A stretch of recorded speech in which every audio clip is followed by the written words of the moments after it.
Right now, somewhere out there, a star is dying. Not exploding, falling into the one place in the universe that nothing escapes, not even light. This is a black hole. Not a hole and not empty. The densest, most violent thing the universe can build. A place where gravity has won so completely it has broken reality around it. To understand it, start with something simple. Escape. Throw a ball up and it falls back. Throw it harder, it climbs higher. Throw it hard enough, about 11 kilometers a second, and it never comes back. That speed is escape velocity. Now make gravity stronger.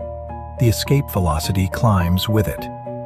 On a dead, collapsed star called a neutron star, you would need to move at almost a third of the speed of light just to get away. Keep packing more mass into less space, and you reach a wall. The escape velocity rises until it equals the speed of light itself. And nothing travels faster than light. So nothing can leave. Not a rocket, not a signal, not even light.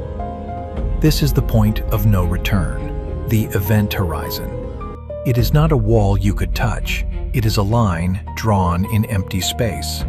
On one side, escape is still possible. Cross it, and the universe seals shut behind you. What waits deeper in, we honestly do not know. Our physics simply stops working there. Here is the first thing almost everyone gets wrong. A black hole does not suck.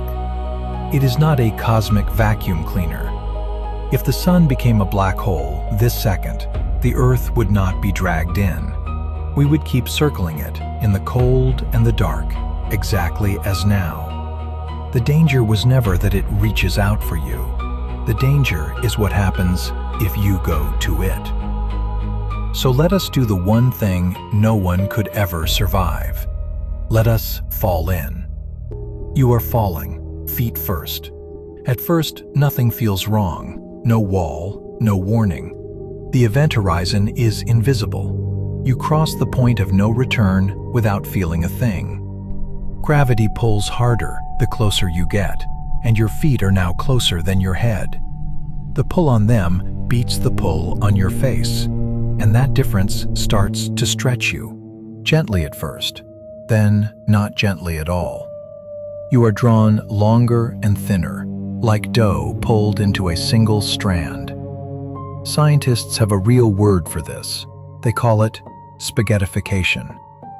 And while your body is being pulled apart, time turns against you. The closer you fall, the slower your clock ticks, compared to everyone watching from far away.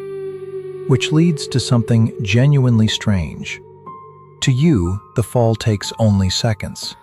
But to someone watching from a safe distance, you never quite arrive. You appear to slow, to redden, and to freeze at the edge, hanging there, fading, for the rest of time. Two things are true at once. You are already gone, and you are still falling. That is what a black hole does to something as ordinary as the word when. And yet, for an object that swallows light, a black hole can be blinding. Because matter almost never falls straight in. First, it circles, and that is where the violence turns beautiful. Gas, dust, even whole stars spiral inward, faster and faster, crushed into a flat, spinning disk. They grind together until they glow, heated to millions of degrees. This is an accretion disk, and not all of it makes it in. Caught in twisting magnetic fields, some is hurled back out from the poles. Two jets of plasma, fired across thousands of light years at nearly light speed. Feed a giant black hole enough, and its disk can outshine everything around it. We call these quasars. The brightest one we have ever found blazes 500 trillion times brighter than the sun, drowning out entire galaxies. The black hole that powers it swallows the mass of a whole sun every single day.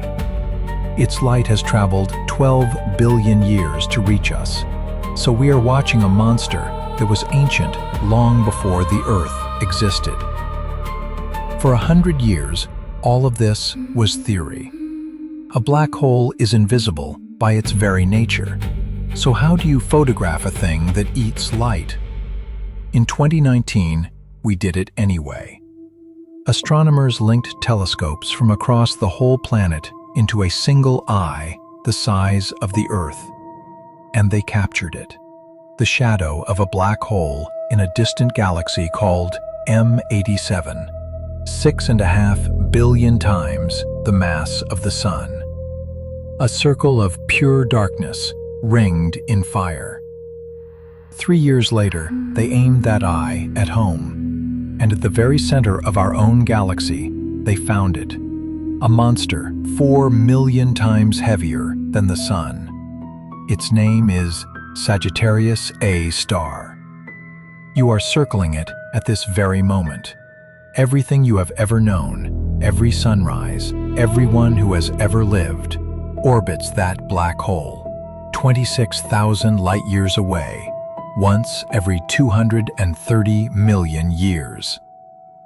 Ours is quiet, sleeping. It barely feeds. But black holes do not stay gentle. To see one truly wake up, we return to the star we left falling at the very beginning. 215 million light-years away, in a quiet spiral galaxy, a star like our sun drifted too close to a sleeping giant. It had done nothing wrong. It simply wandered into reach. At first, the giant only tugged at it. Then the tug became a pull. Then the pull became a grip that nothing in the universe could break. The star was pulled out of its own shape. One side fell faster than the other, until it was no longer a star, just a long, glowing ribbon of fire whipping around the black hole. Half the ribbon was flung back into space. The rest crashed inward, into a disk so hot it lit the dark. A flare as bright as a whole galaxy, screaming out across the universe to mark a single death. And this is not a story. In 2019, our telescopes caught that exact flash, the closest we have ever watched a black hole tear a star apart, almost as it happened. We gave the death a name, AT2019QIZ. Its light had been traveling toward us for 200 million years. The star is gone. Everything it was, its light, its warmth, the worlds that might have circled it, is now part of the thing that ate it. Nothing escaped, not even light. And yet, even the monster is not safe. Because the strangest truth about black holes is not that they devour everything. It is that, given enough time, they die too. In the 1970s, Stephen Hawking realized a black hole is not perfectly black. At its very edge, the quantum world lets the faintest energy escape. And so, impossibly slowly, it leaks. It evaporates. How slowly? A black hole the mass of our sun would take about 10 to the 67 years to fade. A 1 with 67 zeros after it. The universe is not yet 14 billion years old. Against that number, all of time so far is barely a flicker. Picture the deep future. Every star has burned out. Every galaxy has gone dark and cold. And in that endless night, the last things still glowing, faint, patient, alone, are the black holes, the final lights in the universe. And then, one by one, even they release the energy they hoarded for an eternity and wink out, The last black hole evaporates, and the universe, for the first time, holds nothing at all. Nothing escapes a black hole. Not light, not time, not the stars it swallows whole. Nothing, except in the very end, the black hole itself. And we are here for the brief, bright moment in between, small and soft, and made of light that has not yet been taken. Looking out into the dark, and, for the first time in the history of everything, looking back at it.